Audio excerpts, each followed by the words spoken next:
Welcome. This is the podcast series dedicated to living a revenue culture.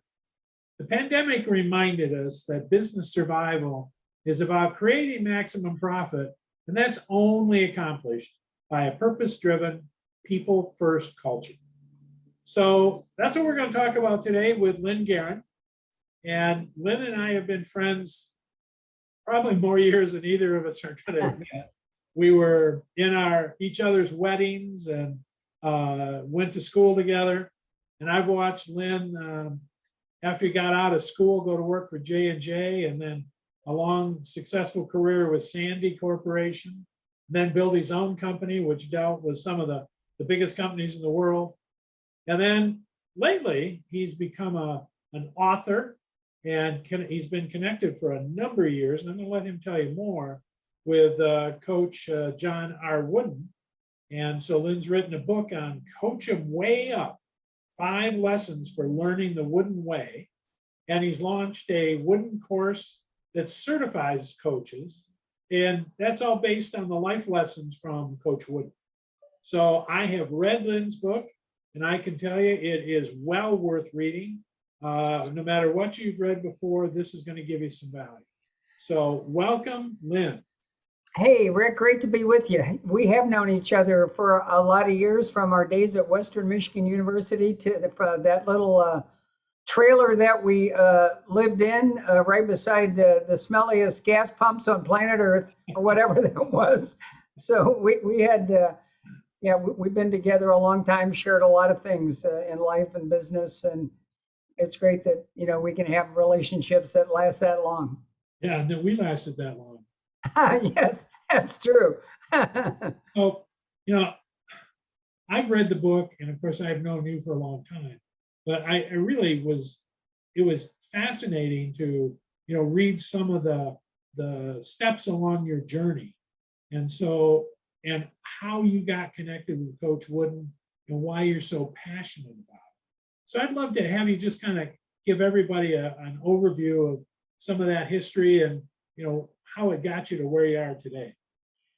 Yeah, well, quick snapshot. Coming out of a bachelor's and master's degree at Western Michigan University, I worked with a couple of really interesting big companies to get my business career started. Johnson & Johnson and General Electric. Came across the sort of ultimate corporate leadership models at big time companies like J&J, and then spent 4 years kind of in the throes and in the shadows of Jack Welch, one of the renowned of all time, as one of America's great corporate leaders, and talk about that a little bit in the book. And those were very interesting days and very interesting leadership styles. But then I went to work for a consulting and training company whose business was all about performance improvement. And they like to talk about closing the gap between performance and potential. They even had a logo that represented that missing piece. So I've spent now 4 decades working on that whole idea of helping bridge the gap between performance and potential. And with Sandy, worked on some very big projects with the likes of IBM and General Motors, and actually helped invent a luxury car company from scratch, the Infinity division of Nissan. Yeah. And helped to invent that franchise and train every employee and every dealership worldwide. Traveled to Russia, and traveled to China, and traveled to Dubai, and we helped to establish the Infinity brand around the world.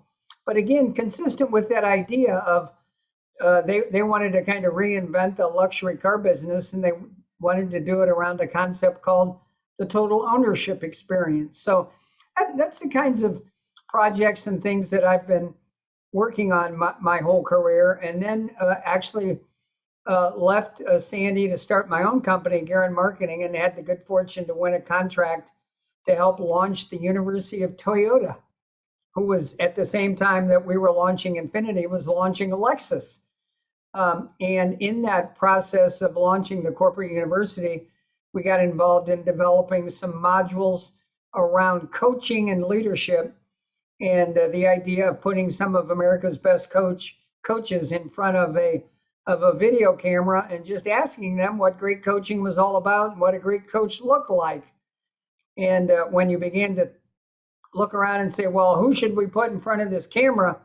Well, there was only one person that was at the top of everybody's list, and that was Coach John Wooden, the UCLA icon that built the greatest dynasty in the history of college basketball. But more importantly, was probably one of the most renowned and respected men, and just one of the unique human beings that's ever walked this planet. The fact that I had the good fortune to work with him personally for over 20 years and now with his family for 10 years was a life-transforming experience. And in that process, what I was able to learn were some of these key concepts that Coach Wooden developed that helped him create the greatest basketball dynasty ever. But more importantly, the way in which the man lived his life and the person that he was, the person that he became, the life lessons he taught, and the opportunity to help others do the same. And that's what caught my life, and really a passion that I've had now for over 20 years. And our core mission in life is to we don't have to do anything to cement John Wooden's legacy. It's solid forever, but the idea of passing on these important life principles, particularly the pyramid of success, to a generation that doesn't know him, and maybe at a time and in our country when these ideas are more important than they've ever been. Lynn, you mentioned the pyramid of success, and I have to ask you to say a little more. I look at the pyramid behind you, and I'm guessing there's a link between those two things. Yeah.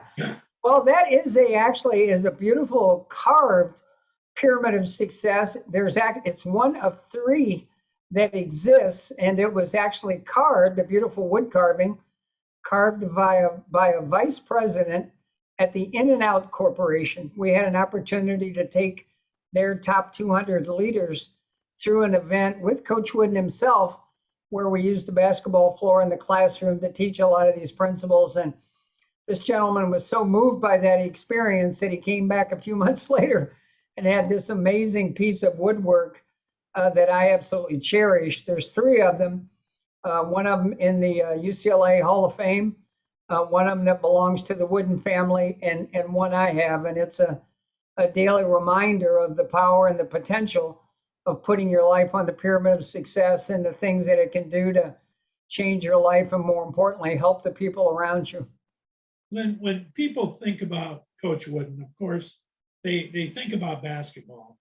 But when you bring his life learnings and his beliefs and how people treat each other, you don't just take them into sports. Who's the people that you are sharing this with, and how are they applying?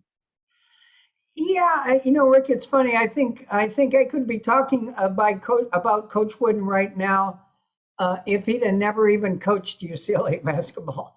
I think somehow the man he was, the character he had, the intelligence that he possessed, I think that would have come to the forefront of American culture in whatever profession John Wooden chose. Luckily for us, he chose to be first a teacher and then a coach. And actually, he didn't set out to do those things. He actually went to Purdue, the greatest college basketball player of his era. He was actually the Michael Jordan of his day. 1932, the player of the year, could have played pro basketball, and actually went to Purdue to be a civil engineer. His idea was that he was going to build roads and bridges. And there's a certain irony in that, because I think that's what he ended up doing his whole life. He built roads. He built the way to get from where you are to where your greatest potential is. And he built bridges from points you are to points you want to be. He had the ability to see the bridge, take the bridge apart, put the bridge back together, construct it, and then, oh, by the way, lead people across it. So I think we'd be talking about John Wooden if he'd have done something other than been a basketball coach, but and he says the same thing. Well, if I hadn't won all those national championships, and if I hadn't had all those great players, you probably wouldn't even be talking to me. And to some degree, he might be right, but it was really the person he was, the character he had, the intelligence, and the common sense approach to life, living, and life lessons that just made him so special. When you were around him, Rick, and I had a chance to spend hundreds of hours with Coach, and even the first couple of times, I mean, I was so overcome. You walked away from a meeting with Coach Wooden with this impression: man, I got to be a better man. He just had that. He just gave you that, wow, whatever this guy's got, I got to get some of that. And that really has become my mission over a 25 years, not only to get a little of it for myself, and don't know whether I have or not, but to share it with others, because he's transformational. I like to think he has generational impact on you. He can change the trajectory of your life and the trajectory of your family for generations. Lynn, one of the things that business is struggling with in this point in history is, for a long time, business just kind of hired bodies like they were human beings waiting to be replaced by a robot. And they didn't really focus much on, evolving the person in the company or in the culture. And, when we look at really successful companies today, they tend to be, I hope, more Coach Wooden-like than, being a temporary person waiting for a robot. And the cultures are required for an organization to be successful in the short term. But more than that, the organization's got to turn over the responsibility of creativity and customer relationships and training and all those things to the culture. No leader can do all those things. So how does Coach, because it sounds like Coach Wooden was about helping all his, whoever he touched, be better, and not because they were going to give him something in the short term, but because they were creating something great in the long term. Is that what you saw? Or yeah, I think that's a good way to describe what he was about. He would describe himself with these words: "I'm just a teacher." But what he taught was really the game of life, and he did it. The game, life was his game, and the basketball court just happened to be his lab. And he was a lot more interested in. He felt his goal was first to create good people, and then, oh, by the way, create good basketball teams and create a great experience for them on campus at the university. And obviously everything that goes with, with big time college basketball. And he's probably the guy single-handedly put college basketball on the trajectory that it has today. I think actually some sports historians point to one game when Kareem Abdul-Jabbar played the Houston Cougars, and that was the game that I think was the first major televised college game that was played in front of 60,000 people in the Houston Astrodome, and that's kind of identified as the linchpin, the launch, if you will, for everything that's come since then, when you think about March Madness and the furor that, college basketball creates. So, but, I think Dick Enberg, the famed broadcaster who was a very close friend of Coach Wooden and actually broadcast some of Coach Wooden's early UCLA games, he stood up at John Wooden's memorial service and shared these words: that John Wooden's greatness was only exceeded by his goodness. And that phrase to me is the essence of everything that Coach Wooden was all about. And as I link back to this, what you're saying about companies, until companies begin to work as hard on the goodness and the possibilities as they are on the greatness and what the company should be and the revenue they should build and the markets they should build, they're never going to be everything that they can be. Jim Collins wrote a book, Good to Great, years ago. And many of the companies he profiled in that book even aren't around anymore, or certainly aren't part of those great companies we talk about. I think a lot of those companies are not there because they missed that opportunity to create the goodness while they were also trying to create the greatness. Yeah. And I couldn't agree more. And one of the first, I remember that game between Houston and UCLA. And if I remember correctly, Kareem got a poke in the eye. And if it hadn't been for that, they would have, not lost to Houston. I remember that game. Yeah, I was trying to recall that the important other player in that was Elvin Hayes. Oh yeah, Big E. He was the other great big man, and he had a very big day that day on Kareem, and he did outscore him, and they did beat them, which was pretty significant because they had a long winning streak going. But Coach Wooden also felt that same way, and he tells the story about he knew that he was going to get another shot at Houston come the tournament, and he thought a healthy Kareem would make all the difference. And oh, by the way, the next time they absolutely trounced him, I think in the NCAA semifinals. So, but that was the game that pretty much put big time college basketball on the map. Yeah, for sure. Now, one of the things that we see is the widening of what a culture, a good organization thinks about. And there's this debate that corporations' purpose is to make money for stockholders. And I think we're getting past that, and that we're engaging, the employees. And now we're even starting to engage the community, that an organization can't just make money and not pay attention to the environment, or just make money and not pay attention to the people that work for them and making sure their kids get educated. From what I could understand from your book and from what I know about Coach Wooden, he was about making the whole community better off. Is that a fair statement? Yeah, I think he was all about trying to make life better for everybody he touched. It's kind of interesting. He often used the phrase, a number of interviews I did with him and other people, when he was asked how he wanted to be remembered. That's always a question that always came up in an interview with John Wooden. Coach, how do you want to be remembered? And he always had the same simple but powerful answer. I'd like to be remembered as someone who was considerate of others. How high was the consideration bar for John Wooden? Right? We think today we actually have a chart that we describe as the Wooden way to organizational excellence.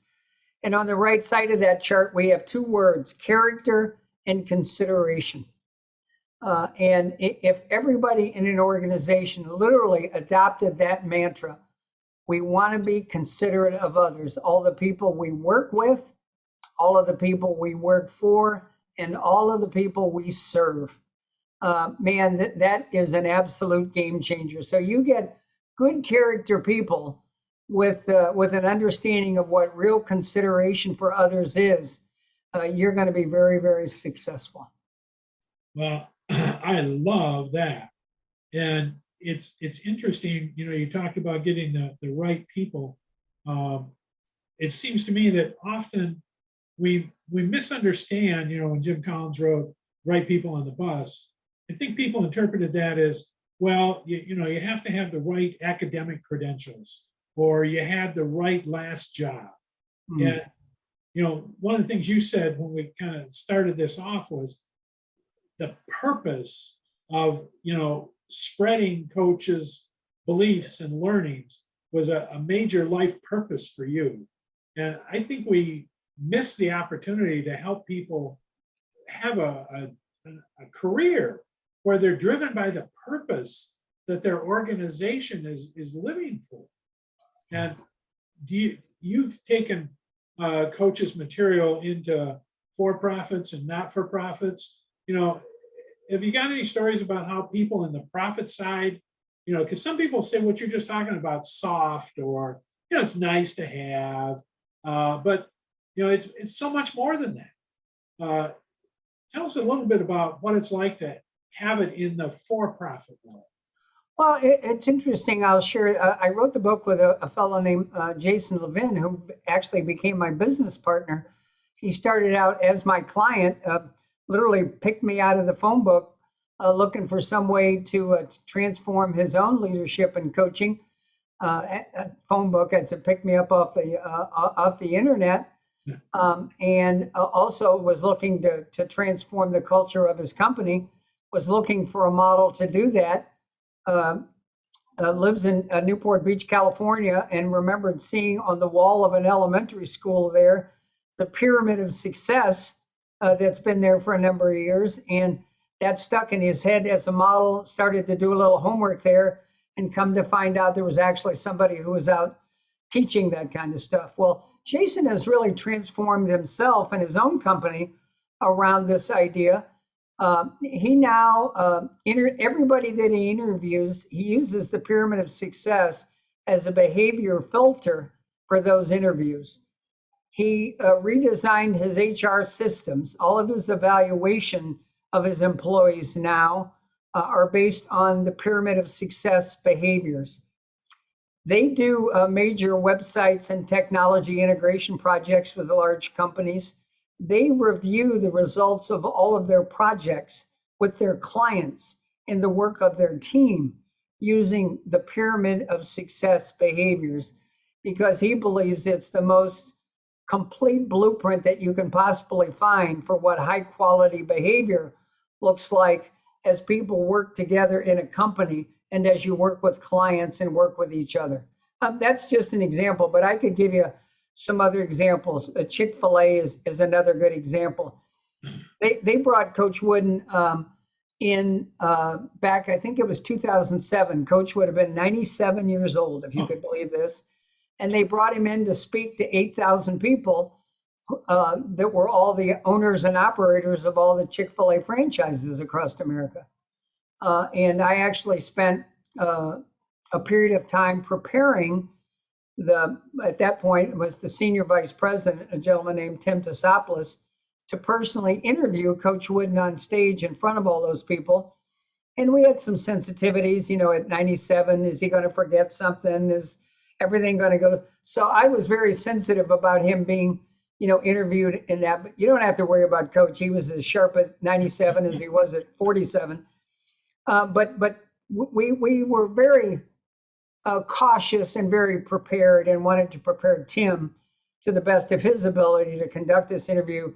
Good thing we did, because they're still using that interview 14 years later, and they use it with every single franchisee that comes into the Chick-fil-A family. We actually took that interview and broke it up into little video clips. There's probably 70 or 80 of them. Every question we ask Coach, they use in a process of teaching and orienting their people to that culture. If you might notice, Tim actually wrote one of the forwards in our book. He read the book, and we're doing some work with Chick-fil-A operators across the country, and talking to Tim further about, he was such a believer in the culture they developed. And oh, by the way, that day, we actually had an opportunity to have John Wooden sit at the lunch table with Truett Cathy, who was the founder of Chick-fil-A, the man that invented it from scratch, who was very Wooden-esque himself. I'd have given anything to have a video camera to have recorded that conversation that those two high character men had at that lunch table that day. People were absolutely memorized listening to those two great men share life and values and wisdom. Very special time. That's amazing. I would love to have been in that room. Now tell me, you're talking about your partner in his company and how he uses the pyramid. Do you have feedback as to how the employees adapt to it, appreciate it, live with it? Yeah, they're into it. I mean, you'll find that they've all read the book or books. There's two books we use: our Coach 'Em Way Up, and then there's a book called Wooden, A Lifetime of Observations and Reflections, written a number of years ago. That's probably the best primer if you don't know much about John Wooden or what his philosophy is. That's probably the place to start. They actually also built a series of pyramid visuals that they have on their screens and that they actually have up around the company. They took every block of the pyramid and created a separate poster with the definition, and they have those all around. We build it basically in their branding and color. They have weekly meetings around the pyramid and how it applies to what they're doing every day. They also have awards that they give in the company. They have a competitive greatness award. And you know, Coach's definition of competitive greatness is the enjoyment of a difficult challenge and being your best when your best is needed. That poster would work in every company in America because that's ultimately what companies are trying to accomplish. Being their best when their best is needed and embracing the difficult challenge. And boy, what a message in the COVID days, right? Yeah. We've never had a more difficult challenge that we're trying to figure out. So the attitude and energy and approaches we bring to a difficult situation like that, the pyramid is a very powerful framework. And that's a little bit of what our book is all about. You know, how do you begin to coach yourself in your most challenging of situations and also coach yourself for the best opportunities you have to be your best, and more importantly, to help others become their best. We like to talk about coaching as an opportunity and a privilege and a responsibility to serve. That's what we think real coaching is all about. It seems like we hear people talk today about collaboration. We need more collaboration. We need more team play. I'm assuming that when you bring people in, you know, and you start with the pyramid and it's part of what you do, that collaboration is really at a very different level than when we don't pay any attention to that at the beginning. Yeah, it's interesting. I know the collaboration is one of the, you know, sort of the hot buttons out there. But John Wooden had a block on his pyramid called cooperation. And it's pretty hard to get people to collaborate if they won't cooperate. When you learn and get people excited about cooperation, and Coach Wooden had a really interesting definition of cooperation. He defined it like this: listen if you want to be heard, be more interested in finding the best way than in having your own way. Well, when you get people who are really focused on finding the best way to do things, and they're not that interested in worrying about the credit or worrying about that their way is what needs to get done. And oh, by the way, you got everybody in your organization listening to each other. Believe me, collaboration is going to happen. And you're going to have bright, energetic people coming together, accomplishing significant things. The key to collaboration is cooperation. I love that, because that's where organizations get so tied up in individual department grievances or egos and silos competing with each other. They're not looking for any kind of cooperation. They're looking for personal optimization. Yeah. It's fine of Boston Celtic great Bill Russell. I had a great way of describing, you know, when you looked at the great championships, and Bill Russell was one of Coach Wooden's favorite athletes, great admirer of him. What he thought made Russell so special was Bill's understanding of what it was all about to be a team player. And that was Bill Russell's whole lot in life. He liked to subvert the me ego for the we ego. And he thought what made the Celtics so great, the only thing they were interested in was what they could accomplish as a team. And because the team ended up being so great with that attitude, there was a sense of unselfishness, and they won more titles and wearing more rings than anybody in the history of the NBA. And all of the players who played on that had wonderful careers and lifelong relationships, and that's what really mattered. Yeah, interesting, because that's the kind of thing that as organizations or people who are running organizations have got to accomplish. They've got to accomplish that we approach and that cooperation between players, because the metric today, because of the internet, is really the ultimate buyer, because the ultimate buyer believes the world's transparent, and they're going to look inside your company and they're going to figure out, are you just conning me, or do you really believe those things you say? And is your organization as purposeful as you advertise, or is that just a sham? Yeah. So we got to figure that stuff out. Well, I think one of the powerful connections there, and I think about this story happened a few months ago. We were sitting at the table with 7 members of it's called the Young Presidents Organization, YPO. It exists across the country. And some of the YPO chapters these days, some of the members aren't as young as they used to be. I don't think they grandfather people out. But we had a very powerful group of 7 people sitting around the table chatting about these things, all about Coach Wooden in the book and things like that. They just asked us to come in, and it was a little learning session for them. And one of these guys happens to run a $35 billion company worldwide with 750,000 employees. They actually happen to be in the security business, and he probably has a couple 100,000 of those employees carrying a gun. So you can imagine what some of his what he might be thinking about some of his worst fears are, and the idea of having a collaborative, cooperative people with good integrity and good character and their heads on straight every day, how important that is. But one of the ideas that came to the table that day, Rick, was we shared one of Coach's most important quotes, which is, "The star of the team is the team."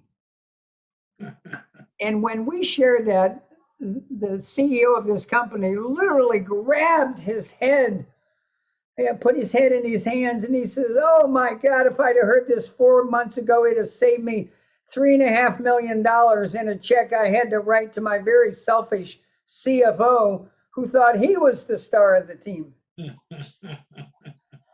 And that so resonated. And whether it's at the top with a CFO that you're paying millions of dollars to run the financial side of your business, or it's in an entry-level employee, that was something Coach was able to accomplish. There was no question that the most important part of this whole idea was it was all about the team. So it's all about the organization. It's all about the culture. It's all about what we can accomplish together. And if it works for the team, it's going to work for the individuals on the team. And that's what's so difficult, I think, for companies to get a hold of today. Coach's definition of team spirit, a genuine consideration for others, and an opportunity to sacrifice personal interests for the betterment of all. I mean, that's what real team spirit is all about. Well, Lynn, I think the team today has even gone beyond our leadership and our employees and our stakeholders.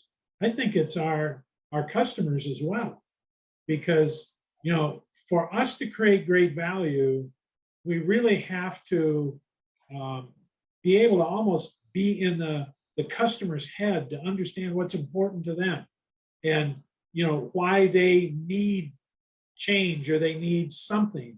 And so we've got to make the whole community, which includes the customer, part of our team today. Yeah. If you can get your customer on your team and they really feel like, I remember some years back when we were launching the Infinity division, we had an opportunity to work with Harley Davidson.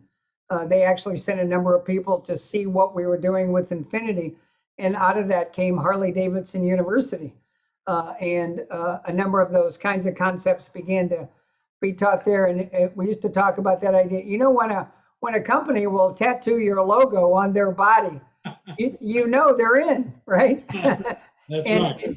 if you think of the kind of loyalty that the Harley Davidson customer has to that brand from a culture standpoint, you get a grasp. Now, they obviously have some unique ways of doing that, but that's kind of the sense on it, is anybody walking around with a Walmart tattoo? There might be a Walmart employee or two, but that's kind of the basic idea. I really should have a Pyramid of Success tattoo on my right arm, probably before I'm dead and gone, because that's how much I believe in it. Well, two last questions for you. First one is, and you mentioned this a little bit earlier, what came out of the pandemic that Coach Wooden can help us with? What thoughts or what approach did Coach bring to us that we should pay attention to? Well, I think to me, and that was an interesting question when you sent me the prep questions, and that caused me to think about a number of things. But this idea of what the pandemic, it put us in a place where personal responsibility became so huge. I mean, we all ended up in our own little personal bubble. And the question is, how well did you handle that? And how well did you coach yourself? And how well are you coaching yourself through all of these things that you feel like you have absolutely no control over? Wooden was a master at controlling the controllables, but not worrying about the things he had no control over. That was very important. And then the idea that I've got to be responsible for coaching myself, and like within my family, right? Man, if dad and mom look like they're absolutely panicking, right, in front of the team, how are the kids feeling about what's going on? And even within a company, if somebody isn't doing a good job of coaching themselves through these challenges and these processes, and you could take some of the blocks of the pyramid, like self-control as an example, like alertness, being sensitive to the situation and things that are going on, not letting the pandemic take away your initiative, your ability to not be fearful and to continue moving forward and to start things. And the intentness block, hey, I'm still going to finish, right? I'm still in the game. We're going to do this well, and I'm going to do my best. So I think the pandemic, Rick, related a little bit to an experience a few years back in my own life when I got cancer. And I had a serious bout with cancer in my throat. And the Pyramid of Success was really important in my day-to-day battle to fight through that, to stay alive, to stay vital, I had to keep my business running, a whole lot of things that had to happen when, I was worried about living or dying. And the Pyramid of Success helped me to do that every day. It was a blueprint to remind me the behavior that I'm challenged to exhibit, to at least try to do my best every day, even within the most challenging of conditions. And COVID was a cancer, still is, for a lot of people today. So fighting that battle, you need some tools to do it. Lynn, in the book, it was that coaching yourself part that to me was really both powerful and unique. I read 30, 40 books a year or more, and I never had somebody present, that set of tools in that way and make it clear I was accountable for doing that. And, I found that really very fascinating. We like to talk about the idea of promoting yourself to be the head coach of your life. Yeah. Right? Yeah. And oh, by the way, if you're not going to take on that role, who is? Yeah. Right? And who can do it better than you? And so in the book, we try to create that excitement.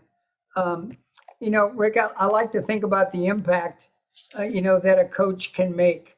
And we sort of think of a continuum from something simple like informational. Hey, a coach can share some things with you and it might change how you think. A coach can also be can take you to a position where it isn't just information that they share with you, but it's a key idea that takes you to other key levels, some possibilities. A coach can inspire you, so you move from the idea of informational impact to inspirational impact, and there may be even an opportunity to get involved in developmental impact. Yeah. And you don't just give people something that inspires them, you give them something that helps them and improves them and develops them. But what Coach Wooden gives us is also a possibility to take it, I think, even to higher levels. One is this idea of transformational impact, Yeah. and then finally generational impact. Yeah. Change your life, change your heart, change your trajectory, and maybe even change the destiny of your family for generations to come. That's the message of what I think Coach Wooden shares with us, and it all starts with coaching yourself. Well, then my final question for you is, if hopefully everybody that watches this is going to want to know how to get more, learn more, get more involved in what you are doing in coaches' behalf, what should they do, or where can they go, or, you know? Great. Yeah. Thanks for the opportunity to plug it a little bit. Obviously, the book is for sale pretty much on any of the sites. Go to Amazon, just punch in Coach 'em Way Up, and you'll find an opportunity to buy the book and also to write a review if you would. In the book, actually, we offer a discount for a very important opportunity called the Individual Success Assessment. And a great way to get this process started is to take a good, hard, inside look at your own behavior.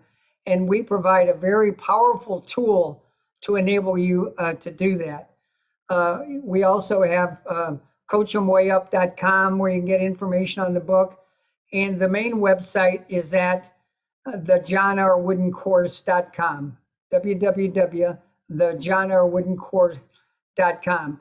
And, we're involved in things now, Rick, like taking people through a certification process where they can become a certified John R. Wooden Way coach and begin to teach and coach and speak on these things themselves. And we're working with a lot of individuals and some companies I could mention on that endeavor as well. There's also online coaching and teaching virtual sessions that can be done, but most of it's available informationally at thejohnrwoodencourse.com. Well, that's great. And Lynn, I really appreciate, this has been a great interview today, and I hope we get a lot of people to take a look at it, because you're really creating a platform for people to actually create people first cultures, and that can last for decades. So that we need a lot of that.